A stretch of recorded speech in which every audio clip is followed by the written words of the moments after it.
किसी की नींद को भंग करना और कथा में विघ्न उत्पन्न करना और पति पत्नी के प्रेम में भेद उत्पन्न करना और पुत्र को माता से अलग करना। शिशु मात्र विभेदस्य। चार बातें हैं जो जीवन में हम सभी को याद रखना चाहिए। पहला, निद्रा भंग, किसी की सोए हुए व्यक्ति की नींद भंग नहीं करना चाहिए। दूसरा, कथा में किसी भी प्रकार का विघ्न नहीं उत्पन्न करना चाहिए। और तीसरा, दंपत्यो प्रीति भेदनम, पति पत्नी का प्रेम है तो उन दोनों के प्रेम में भेद नहीं उत्पन्न करना चाहिए। और चौथा, किसी भी शिशु मात्र विभेदश्च, किसी भी पुत्र को उसकी माता से अलग नहीं करना चाहिए। क्यों? जो व्यक्ति ऐसा कर्म करता है तो उसको कहते हैं कि ब्रह्म हत्या समः स्मृतः, ब्रह्म हत्या के समान उस व्यक्ति को दोष लगता है।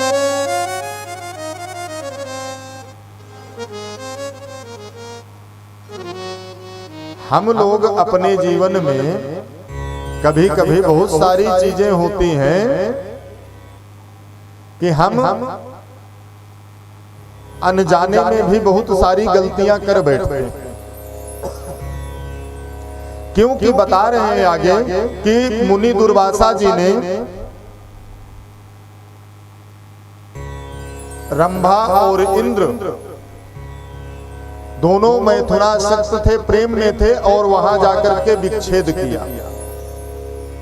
इसलिए दुर्वासा ऋषि को स्त्री से भेद हो गया और कभी भी जीवन में दूसरी स्त्री का पाणी ग्रहण नहीं कर पाए। और देव गुरु बृहस्पति को भी ये श्राप लगा है। घृताची के साथ मैथुनासक्त काम को मना कर दिया।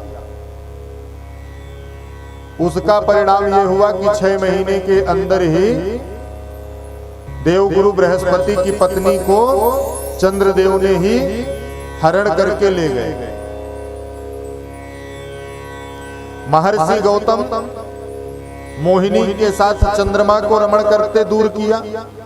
इस कारण उनका भी स्त्री से वियोग हुआ। और आगे कहते हैं कि हरिश्चंद्रो हालिकम चा वृषल्या सह संयुतम वारयामास निश्चेष्टम निर्जने तत्फलम श्रृणु। हरिश्चंद्र ने, महाराज हरिश्चंद्र की कथा सब लोगों ने सुनी होगी। उन्होंने वृषली शूद्रा और हालिक को मैथुनासक्त देख करके उन्हें एकांत वन में निश्चेष्ट करके छुड़वा दिया। और उसका परिणाम सब जानते हैं कि विश्वामित्र जी ने उन्हें कितना कष्ट दिया।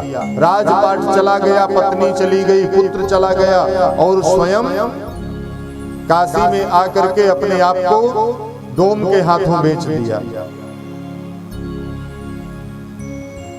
इसलिए भगवान विष्णु कहते हैं, ये बात मैं नहीं कहता, शिव पुराण कहते हैं, भगवान विष्णु देवताओं को उदाहरण के तौर पर बता रहे हैं कि किसी के भी कार्य में विघ्न हमें नहीं उत्पन्न करना चाहिए।